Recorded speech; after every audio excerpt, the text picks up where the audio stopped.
आज का वीडियो में आप लोगों को काटिंग मशीन का फील्ड कॉइल वाइंडिंग करना, साथ में डाटा और कनेक्शन भी सिखाऊंगा।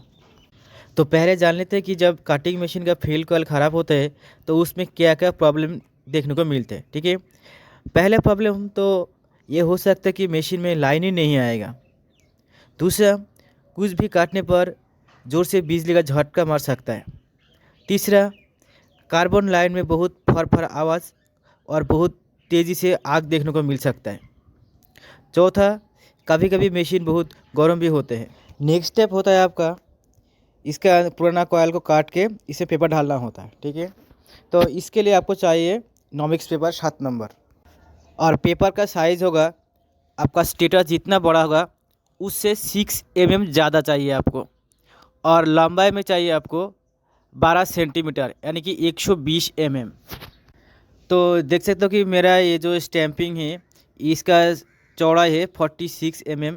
तो वो हिसाब से हम 6 mm ज़्यादा बढ़ा के हम इसका पेपर को कटिंग करेंगे। ठीक है, लंबाई के लिए 120 mm यानी कि 12 सेंटीमीटर पहले बोल चुका हूँ। तो ये पेपर काटने के बाद आपको मैं नेक्स्ट स्टेप सिखा रहा हूँ। अभी पेपर का दोनों साइड में आपको 2 या 3 mm करके दोनों तरफ ही फोल्ड कर देना है। ठीक है, तो ये फोल्ड आपका टेढ़ा मेरा हो सकता है लेकिन इसमें कोई प्रॉब्लम नहीं होगा। हाँ, ये फोल्ड इसीलिए कर रहा हूँ ताकि बाद में जब हम लोग वायर ढालता हूँ तो ताकि ये वायर ना अटके पेपर से, इसीलिए हम लोग ये फोल्ड कर रहा हूँ। बाद में आपको पता चल जाएगा कि ये दोनों साइड हमने फोल्ड क्यों किया था। ठीक है, आप चाहे तो इसको फोल्ड भी नहीं कर सकते हो, लेकिन आपको बाद में दिक्कत होगा, इसीलिए मैं पहले फोल्ड कर देता हूँ। इसके बाद आपको जिधर आपने फोल्ड किया है कागज़ का जिस तरह से मुँह है फोल्ड करने का, उसका उल्टा दिशा में फिर फोल्ड करना होगा। और वो फोल्डिंग का साइज़ होगा आपका, ये जो स्टैंपिंग है, स्टैंपिंग का जो वायर का जो होल्डिंग करने का जो कैपेसिटी एरिया का है उससे थोड़ा सा 2 या 3 mm बड़ा कीजिए। ठीक है, तो इसमें क्या होगा कि जब लास्ट में क्या होता है, लास्ट जब वायर डालने का लास्ट सिचुएशन में पहुँच जाते हो हम लोग, तो उस टाइम ऊपर से वायर निकलने लगता है। ठीक है, तो हम लोग जब थोड़ा बड़ा करूँगा तो वो वायर बाहर नहीं आएगा, वो उसका अंदर ही रह जाएगा। अभी देखिए हम इस पेपर को फोल्डिंग करने के बाद स्टेटर के अंदर कैसे ढाल रहा हूँ। देखिए ये ढालने में पहले आपको दिक्कत हो सकता है, लेकिन आप जब सीख जाओगे तो आपको थोड़ा सा आसानी लग जाएगा। ठीक है, ये सीलिंग फैन में ढालने के जैसा नहीं है कि फोल्डिंग करके फोल्डिंग क्या ढाल दे, नहीं होगा। इसको टाइट ढालना चाहिए अंदर, नहीं तो ये उधर उधर भाग जाएगा, क्योंकि इसमें हम लोग लॉक नहीं करता हूँ। ठीक है, तो पेपर इसके अंदर टाइट जाना चाहिए। देखिए हम कैसे ढाल रहा हूँ अंदर, आप भी इस तरह ढालो। सेम साइज़ का पेपर आपको और एक चाहिए, तार ढालते वक्त आपको दिक्कत ना हो, इसीलिए आपको इस तरह एक ठो स्टैंड चाहिए। ये स्टैंड से हम एपी फैन, फार्टा फैन, यानी कि जितना राउंड वाला जितना सब स्टैंपिंग होता है सब कुछ इसमें बन जाता है। तो स्टैंड के बाद आपको इस तरह का और एक ठो 801 फील्ड कॉइल का ओल्ड स्टेटर चाहिए, क्योंकि ये स्टेटर के ऊपर रख के हम वाइंडिंग करूँगा। मेरा जो CM4 का कटिंग मशीन है, यानी कि CM4 नहीं, सब कुछ आप इसके ऊपर रख के आप आसानी से वाइंडिंग कर सकते हो। लेकिन आपको 801 वाला ही चाहिए, इसमें दूसरा कोई स्टेटर आप यूज़ नहीं कर सकते हो, क्योंकि 801 के अंदर यहाँ पे 2 होल है, इसमें हम लोग स्क्रू ढाल के इसको एक लॉक करेंगे। ठीक है, अब बाद में देखते जाइए मैं क्या कर रहा हूँ। तो पहले हम इसके नीचे रखता हूँ, उसके बाद मेरा जो वाइंडिंग करेंगे वो स्टेटर, उसके बाद हम इसको घुमा के इसको टाइट कर देता हूँ। तो ये क्या होगा, एक लॉक हो जाएगा और इधर उधर हिलेगा भी नहीं, ये गिरेगा भी नहीं। ठीक है, तो इसमें मेरा वाइंडिंग में थोड़ा आसानी होगा। अभी बताऊँगा इसका डाटा। देखिए इसको वाइंडिंग करने के लिए चाहिए आपको 24 कॉपर वायर, और इसमें एक फील्ड कॉइल में एक आपको टर्न होगा टोटल 110 टन, यानी कि 110 टन्स। पहले आप वायर का जो एक सिरा होगा वो आपका राइट साइड में रखिए। रखने के बाद आप कहीं से भी इसको लॉक कर दीजिए, नहीं तो ये जब खींचेवाट आएगा तो ये निकल जाएगा। 2-1 टर्न के बाद ये और नहीं आएगा, लेकिन पहले 2 टर्न के लिए आपको यहाँ पे बांध के रखना होगा कहीं पे। ठीक है, इसके बाद आप एक एक करके इसको अंदर घुमाते जाइए। लगभग 10 टर्न के बाद आपको एक ट्विस्ट आएगा। वो ट्विस्ट क्या है मैं बता रहा हूँ, क्योंकि 10 टर्न के बाद आप वायर ढालोगे तो वो वायर आपको ऊपर आने लग जाएगा। ठीक है, जिसमें क्या होगा, आपका जो आर्मेचर है वो अंदर जाएगा नहीं। 10 टर्न मेरा हो चुका है। अभी आपको चाहिए एक ट्रांसफार्मर का पत्ती, जो पत्ती का साइज़ लंबाई में 76 होना चाहिए। अगर आपको सेम साइज़ का ट्रांसफार्मर का पत्ती नहीं मिल रहा है तो आप इससे लंबा पत्ती को आप काट के 76 या 78 80 इतना तक रख सकते हो करने के। लेकिन एक साइड में ज़रूर आपको एक तो छेदा होना चाहिए। इसके बाद आप वायर का अंदर से इसको ढालिए। डालने के बाद देखिए जो 801 का फील्ड कॉइल था उसका नीचे वाला जो छेदा है उसका बराबर रख के जितना वायर जितना सा आपका ऊपर आ रहा है उसको फोल्ड कर दीजिए वायर के ऊपर से, ठीक है। फोल्ड करने के बाद आप उसमें पेपर टेप लगा सकते हो, नहीं तो आपको जो जब आप वायर ढालोगे तो वो वायर को बस क्रैशिंग आएगा और वो कॉइल शॉर्ट हो सकता है। तो इस तरह आपको 2 ठो पत्ती बनाना चाहिए, एक इधर एक पीछे की तरफ। तो उसको दोनों तरफ सेम एकदम बराबर साइज से फोल्ड करके आप आसानी से 110 टन आप दे सकते हो, वो वायर और ऊपर नहीं आएगा। और इसमें जो फिनिशिंग जो आएगा दोस्तों एकदम ज़बरदस्त कंपनी की तरह फिनिशिंग आता है, और ना इसमें ढालने दिक्कत आता है ना इसको फिटिंग में कुछ प्रॉब्लम आते हैं।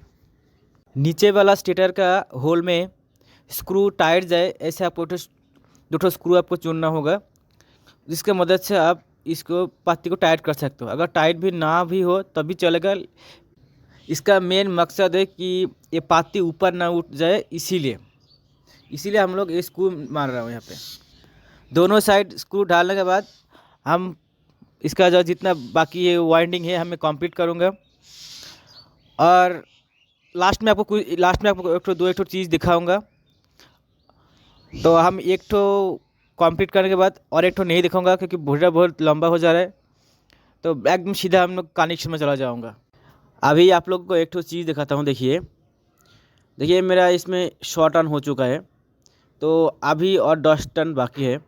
लेकिन देखिए हमने जो वायर ढाला हूँ, देखिए ये एकदम स्टेटर का लेवल में आ गया। यानी कि अगर हम पेपर को थोड़ा बड़ा नहीं करता तो क्या होता, अभी ये 10 टन ढालने में बहुत दिक्कत होता, क्योंकि वो वायर बार बार अंदर आ जाता, बाहर निकल जाता था, ठीक है। इसीलिए हमने आपको जो पेपर कटिंग के टाइम जो बोला था कि थोड़ा बड़ा रखना होगा, इसका यही कारण था। देख सकते हो कि कितना ये बराबर हो चुका है। तो फाइनली 100 टन कम्प्लीट। अभी आप लोग को इस टेढ़ा को आप यहाँ का अंदर से कैसे निकाल सकते हो मैं थोड़ा सा बता देता हूँ। तो देखिए अभी ऊपर का जो नाट है वो खोल दीजिए, तो ये दोनों एक साथ निकल जाएगा, ठीक है। वो नीचे वाला और ऊपर वाला स्टेटर एक साथ दोनों निकल जाएगा। स्क्रू ड्राइवर से खोलिए। अगर स्क्रू ड्राइवर से नहीं खोल रहा है, यानी कि थ्रेड अगर इससे ख़राब हो जाए, तो आप स्क्रू ड्राइवर से प्रेस कीजिए तो ये निकल जाएगा, ठीक है। दोनों तरफ सेम ऐसा कीजिएगा तो ये दोनों एक साथ निकल जाएगा। तो मैं ऐसे करके दिखा रहा हूँ आपको, देखिए। तो दोस्तों देखिए अभी इसका फिनिशिंग देखिए, मैं जस्ट अभी वहाँ से ही निकाल रहा हूँ ना, इसमें हम लोग अभी तक कुछ किया नहीं है इसमें। तो इसका फिनिशिंग देखिए कितना छोटा सा और कितना बढ़िया फिनिशिंग से ये बना है, ठीक है। तो आप भी इस तरह फिनिशिंग से बना सकते हो। और एक ठो कॉइल आपको और एक बनाना होगा इधर, फिर आपको कनेक्शन दिखाता हूँ। दोनों साइड कॉइल ढालने के बाद दोस्तों आपको इस तरह नॉमिक्स पेपर आपको दोनों तरफ ढालना होगा, नहीं तो क्या होता है कि कभी कभी वायर बाहर निकल जाएगा। तो आपको ये पेपर ज़रूर ढालना होगा। ये पेपर ढालने के बाद दोस्तों देखिए यहाँ पे आपको कॉइल से 4 ठो वायर निकाला है, ठीक है, दोनों लेफ़्ट से और 2 राइट से।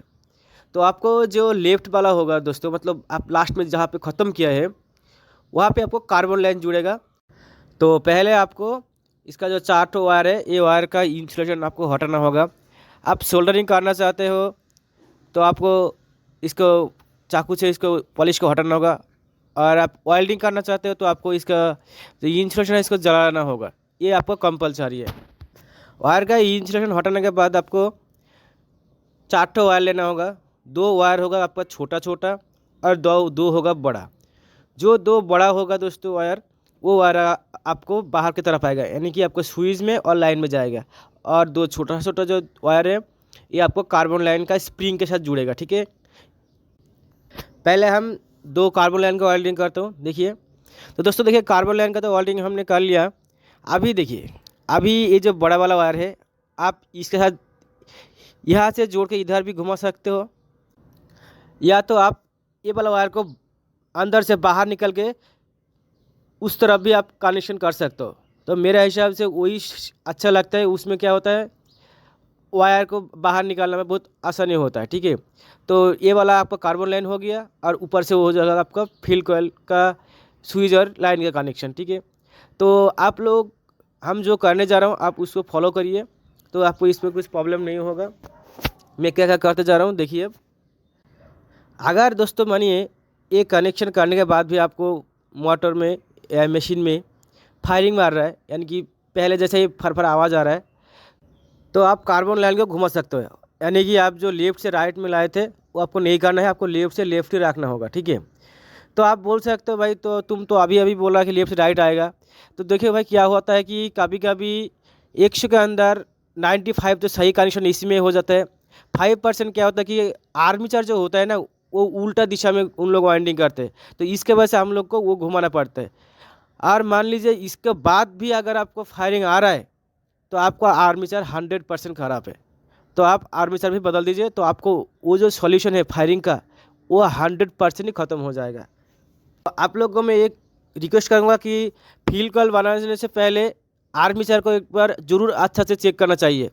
और वो आर्मीचर आप कैसे चेक कर सकते हो, इसका वीडियो हमारा इस वीडियो का लास्ट में उसका हम लिंक दे दूँगा, तो आप वहाँ पे प्ले करके आप वो वीडियो देख सकते हो। तो आर्मीचर को ज़रूर टेस्ट करने के बाद आप फ्यूल कॉइल वाइंडिंग कीजिए, नहीं तो आपको फ्यूल कॉइल के बाद भी आर्मीचर नया डालना पड़ सकता है।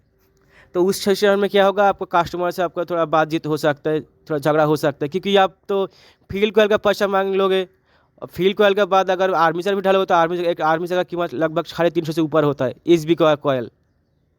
तो दोनों मिला के तो आपको 700-600 रुपये खर्चा हो ही जाएगा, तो आपको कस्टमर वो नहीं भी दे सकता है आपको। तो इसीलिए इसके लिए बोल रहा हूँ, फ्यूल कॉइल बनाने से पहले आर्मीचर को टेस्ट करो और अच्छे से काम करो। वीडियो यहाँ पे ख़त्म कर रहा हूँ।